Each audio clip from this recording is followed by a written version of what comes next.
Le Conseil général des Hauts-de-Seine, les comités départementaux de tourisme Calvados, Essonne, Hauts-de-Seine et le comité régional de tourisme de Normandie vous présentent Cours et Jardins.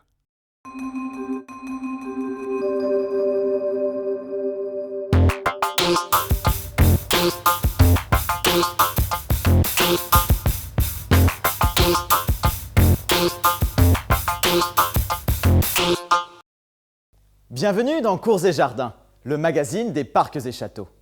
Aujourd'hui, nous visitons le musée et les jardins départementaux Albert Kahn, propriété du Conseil général des Hauts-de-Seine, qui se situe sur la commune de Boulogne-Billancourt, à environ 10 km de Paris. Prenez l'A13 depuis la porte Dauphine, puis sortez sur la départementale 103 en direction de Boulogne-Billancourt. Le musée et les jardins sont ouverts à la visite toute l'année, le matin comme l'après-midi, du mardi au dimanche.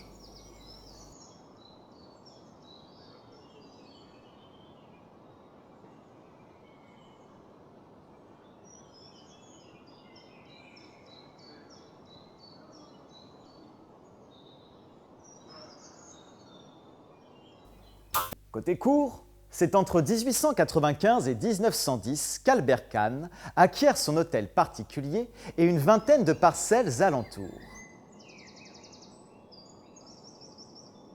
Ce riche mécène et banquier y bâtit pendant près de 40 ans une œuvre philanthropique autour des arts de la photographie et des jardins. Situé dans le quartier des Abondances à Boulogne-Billancourt, le domaine devient la propriété du Conseil général en 1936 et accueille depuis 1990 une galerie d'exposition. À l'intérieur de la galerie, vous découvrirez la vie et l'œuvre d'Albert Kahn. Son impressionnante collection, dénommée les Archives de la planète, témoigne en images de l'activité humaine. Elle compte plus d'une centaine d'heures de films, 4000 plaques stéréoscopiques et pas moins de 72 000 autochromes. Ce fonds d'archives reste l'un des plus représentatifs au monde de l'histoire de la photographie et du documentaire. Le musée est aussi connu par les amateurs de sciences.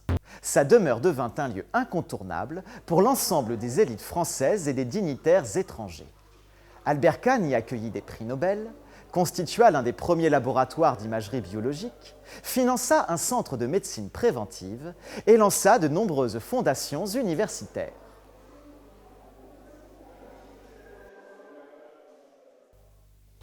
Côté jardin, c'est aussi à Albert Kahn que l'on doit les aménagements du parc. Il y fit concevoir de remarquables espaces qui évoquent le dialogue entre les peuples. D'une superficie de 4 hectares, le parc débute par un jardin à la française, réalisé par les paysagistes Duchesne. Véritable salon de verdure, il se prolonge par une roseraie et un verger, eux-mêmes bordés par un jardin anglais. Au nord de cet ensemble, le propriétaire fait planter 3 bois ornementaux, la forêt vosgienne qui lui rappelle son enfance, la forêt bleue dont les épicéas offrent un jeu de lumière en contrebas du marais, sans oublier la forêt dorée où la prairie et les bouleaux se parent de teintes brunes.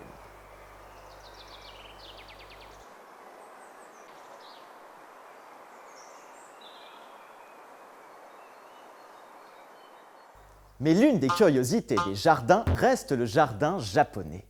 Construit en 1898, il fut partiellement modifié en 1990 par le paysagiste Fumiaki Takano. Il y dessine un cours d'eau poétique qui évoque la vie et l'œuvre du banquier avec mobilier, cônes de galets et tourbillons inversés.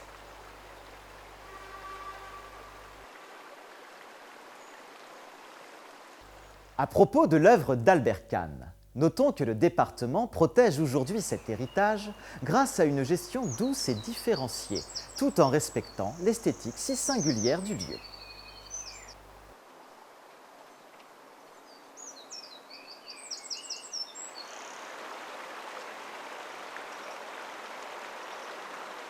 Intégré au musée de France et labellisé Jardin remarquable, le musée et les jardins départementaux Albert Kahn sont ouverts au public depuis 1937 et restent encore aujourd'hui le site le plus visité des Hauts-de-Seine.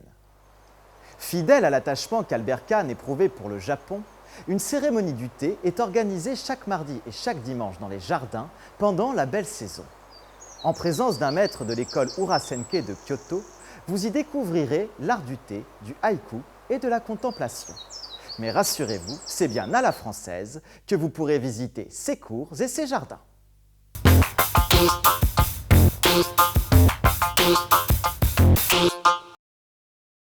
Le Conseil général des Hauts-de-Seine, les comités départementaux de tourisme Calvados, Essonne, Hauts-de-Seine et le comité régional de tourisme de Normandie vous ont présenté Cours et Jardins.